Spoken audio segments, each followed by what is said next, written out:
En el contexto de este enfrentamiento entre las dos grandes superpotencias actuales que hay en el mundo, es decir, entre China y Estados Unidos, y teniendo en cuenta el concepto de trampa de Tucídides que hemos estado comentando en los últimos vídeos, es evidente que no podemos obviar la importancia que tienen los aliados de cada una de estas dos superpotencias en este problema. Estaba pensando en hacer un vídeo general sobre esta cuestión, y la introducción que vais a ver ahora, después de la entradilla, realmente va a tratar de eso, pero en el camino me he encontrado con la cuestión de las relaciones entre Japón y China, y eso exige un rato concreto para tratarlo. Así que, incumpliendo mis promesas como siempre, este vídeo tiene dos partes. Una primera de introducción y una posterior en la que voy a tratar exclusivamente el problema de las relaciones entre Japón y China. Vayamos con ello.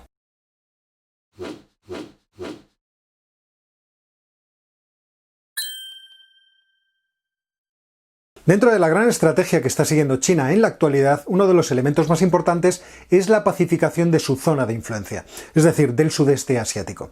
Además del incremento de la capacidad militar, China ha hecho un gran énfasis en favorecer el desarrollo económico de sus vecinos. De hecho, la propaganda de Xi Jinping desde 2015 se basaba en la afirmación de que el desarrollo es la vía fundamental para conseguir la seguridad. Pero eso no quiere decir que las potencias que la rodean quieran quedar sometidas a los designios de China, aunque poco a poco sus economías vayan quedando cada vez más vinculadas a la superpotencia, especialmente en el caso de Corea del Sur y de Japón. Es por eso que China se ha embarcado en una tarea de incrementar los lazos, sobre todo económicos, con sus vecinos, con el objetivo de reducir lo que denomina ansiedades regionales y creando mecanismos que aumenten su influencia. Un ejemplo es la creciente aproximación a los foros internacionales, una implicación creciente que ha utilizado para ir minando el prestigio de los Estados Unidos, labor en la que Donald Trump ha sido ciertamente de una gran ayuda, promoviendo un nuevo concepto de seguridad para la región, en el que solamente estén implicados los asiáticos. Y por otra parte, avanzar en el control o influencia de organismos internacionales, hasta el máximo que sea posible. Y en caso de que no respondan a sus intereses, desarrollar instituciones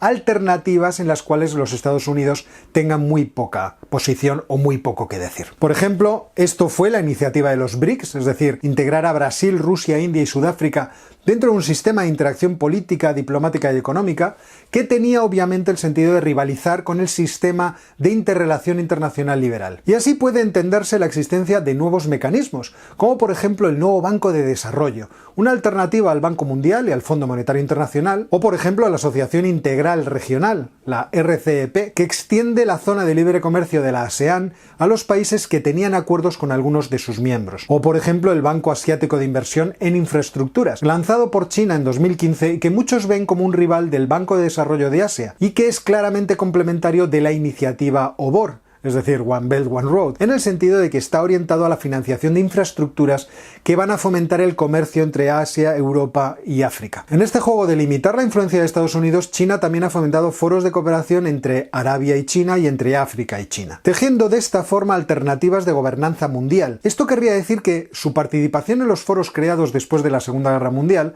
solamente tendría para China una función instrumental, siempre y cuando beneficiara a sus intereses. China ha estado jugando, en mi opinión, muy eficientemente la partida de minar la confianza de las naciones asiáticas en la credibilidad, la fortaleza y el poder de los Estados Unidos. Pero el creciente poder de China y su gran estrategia ha hecho que algunas naciones de Asia tengan que reconsiderar su posición respecto de China. Por ejemplo, este es el caso de Japón, que parece estar pasando de un papel de aliado pasivo de los Estados Unidos al papel de aliado activo. A pesar de las contradicciones de la larguísima alianza que le une con los Estados Unidos desde su derrota en la Segunda Guerra Mundial, más de 65 años ininterrumpidos de colaboración. Hay que recordar que a partir de 1951, Japón desarrolló una estrategia de seguridad denominada la doctrina Yoshida, promovida por el primer ministro japonés de entonces, Shigeru Yoshida. En su intento por equilibrar las peticiones de que Japón se rearmara que hacían los conservadores y de la neutralidad pedida por los progresistas, Yoshida se apoyó en los Estados Unidos para conseguir las dos cosas a la vez.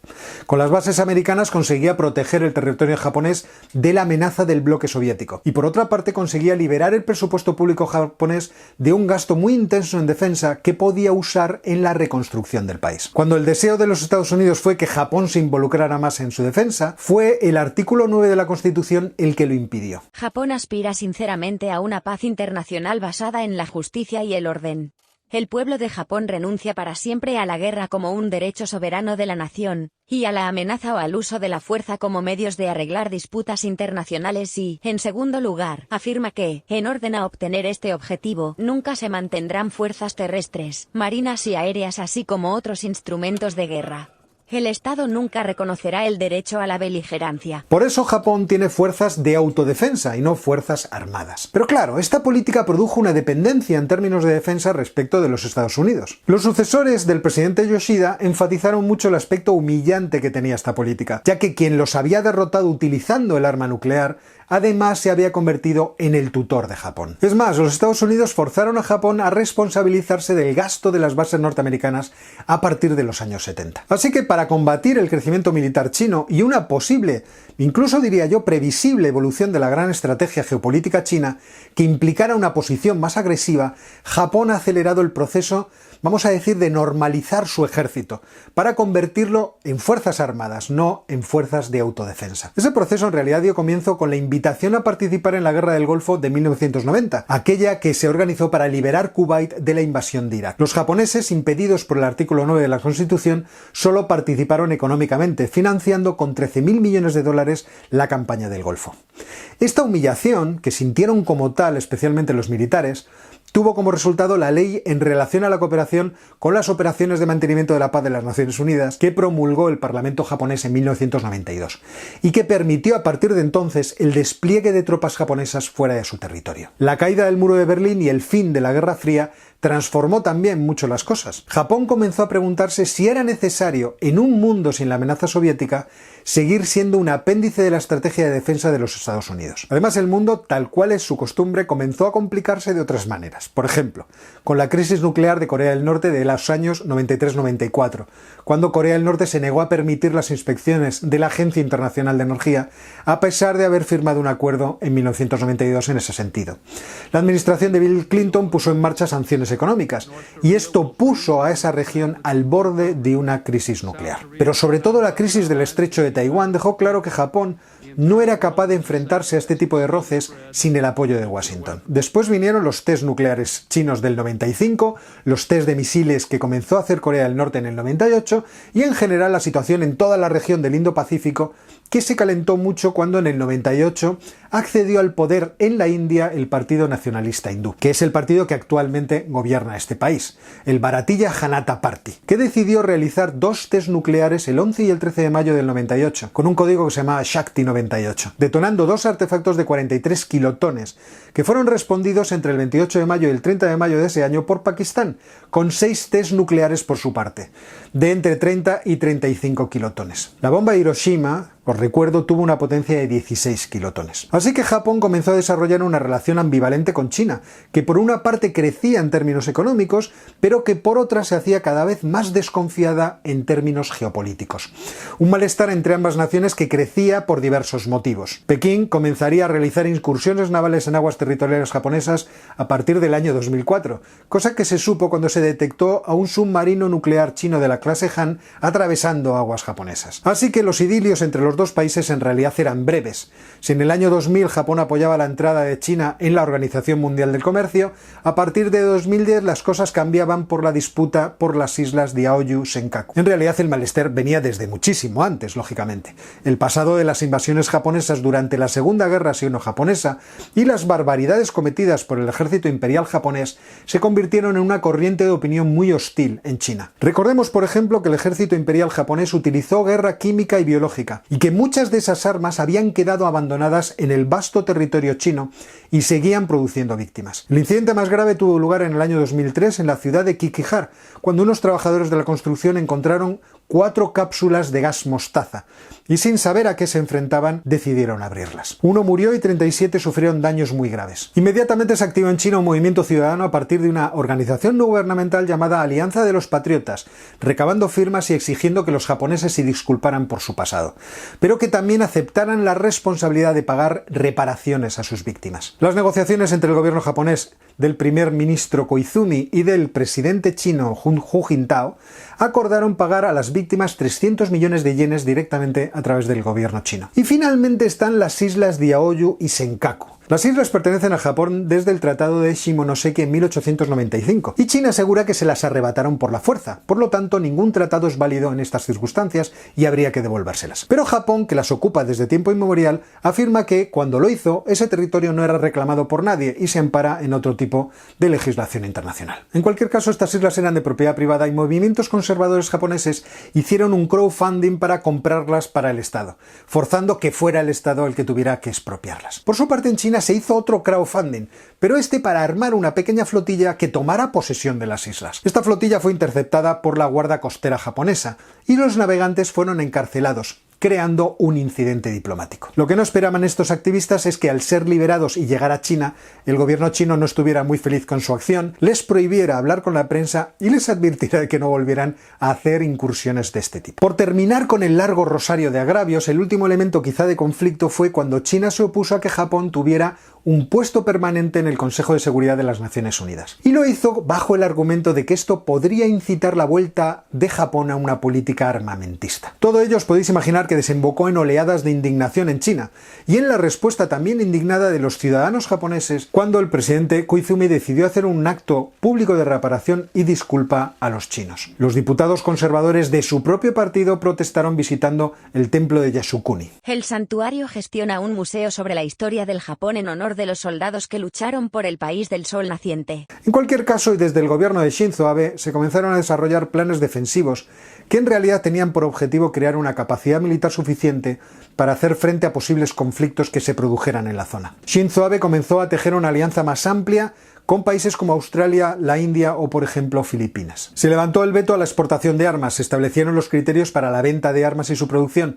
y esto permitió a Japón, por ejemplo, participar en la fabricación del avión de combate polivalente de quinta generación monoplaza y con capacidad efectiva F-35 americano, de la compañía Lockheed. Además, Abe visitó el templo de Yasukuni, un símbolo nacional japonés. En el templo se veneran los nombres de 2.466.532 hombres, mujeres y niños, entre los que hay 1.068 criminales de guerra convictos. Este homenaje ofende a chinos y coreanos. Y se fotografió sonriente, pulgares en alto, frente a un avión militar japonés con el número 731 dibujado en un lado, el número de la unidad imperial japonesa responsable de los experimentos de guerra química y biológica contra los civiles chinos. En 2014, Japón formó un consejo asesor para buscar posibles interpretaciones del artículo 9 de la Constitución, de forma que las restricciones constitucionales a las Fuerzas Armadas se fueran, y para que pudieran operar en primera línea estas Fuerzas Armadas en cualquier combate, y no solamente como tropa de apoyo. Muchos ciudadanos japoneses protestaron en ese momento debido a la erosión de la Constitución pacifista, pero las tensiones con China ayudaron mucho a un cambio de la opinión pública. En los últimos tiempos, Japón está incrementando su gasto militar. Si en 2015 el presupuesto militar era de 42.000 millones de dólares, aproximadamente un 1% del PIB japonés, que es su gasto tradicional, este año, en 2020, el presupuesto militar se ha incrementado a 52.000 millones, un 8,3% de incremento respecto del año anterior. Y ese incremento no incluye el presupuesto de despliegue del sistema norteamericano antimisil Aegis, que previene de los posibles ataques de Corea del Norte y que tiene un coste aproximado de 4.200 millones de dólares. Japón además está desarrollando una fuerza expedicionaria aérea con la ayuda del ejército de Estados Unidos. Por ejemplo, este agosto se iniciaron los entrenamientos de repostaje en el aire en la isla de Hokkaido. De esta manera, Japón se pone en línea con el gasto de otros países del sudeste asiático, no solamente con China, sino también con Corea del Sur y con Taiwán. Por ejemplo, Pekín anunció este año un incremento del 6,6% en su gasto militar hasta los 178.000 millones de dólares. Porque el presupuesto militar de Japón es el octavo del mundo después del de Estados Unidos, China, India, Rusia, Arabia Saudita, Francia, Alemania y Reino Unido. Pero recordemos que China construye más barcos cada año que toda la flota del Reino Unido y que su presupuesto militar se ha ido incrementando un 10% cada año. Así las cosas, Japón se ha armado con nuevas habilidades, como por ejemplo el nuevo misil hipersónico antibarcos que claramente está diseñado contra los portaaviones chinos. Y el gasto militar también se ha dirigido a conseguir que Japón vuelva a tener portaaviones, que no tenían desde la Segunda Guerra Mundial. De hecho, ya en abril de 2018 desarrolló una fuerza anfibia destinada a liberar islas de posibles invasiones extranjeras. Así que, a pesar de su nombre, el ejército japonés es una fuerza militar plenamente operativa y además de gran potencia. Sin embargo, en línea con su nombre, Fuerzas de Autodefensa, también las unidades de este ejército reciben nombres curiosos. Por ejemplo, las unidades de infantería son unidades ordinarias, las de artillería unidades especiales, las de ingeniería unidades de facilitación. Y de la misma forma los destructores son llamados barcos de escolta, como por ejemplo los buques de combate de la clase Hatsuyuki de 3.000 toneladas y los buques de la clase Izumo de 20.000 toneladas que pueden transportar helicópteros y 2 aeronaves. Esto no dice que Japón esté avanzando hacia el militarismo, sino más bien que se está implicando en la nueva esfera internacional, en el nuevo equilibrio de poderes que hay en el mundo. Al fin y al cabo hay que comprender el problema de seguridad de esa zona del mundo como la de una alianza entre Estados Unidos, Corea del Sur y Japón frente al crecimiento amenazante de la potencia china. Así que poco a poco van construyendo una alternativa militar que equilibre el poder en esa zona del mundo. La conclusión, que Japón no será aliado de China y que constituye una de las bazas más importantes que tienen los Estados Unidos para compensar el auge de China en la región. Y hasta aquí el vídeo de hoy, que espero que os haya parecido interesante. A mí, desde luego, me ha entretenido mucho leer sobre el tema. Así que si te ha gustado el vídeo, te sugiero que te suscribas, que actives las notificaciones, que le des al botón de like y que compartas estos vídeos en tus redes sociales. Al final, como siempre, un dibujo. Y bueno, como os digo, nos vemos muy pronto.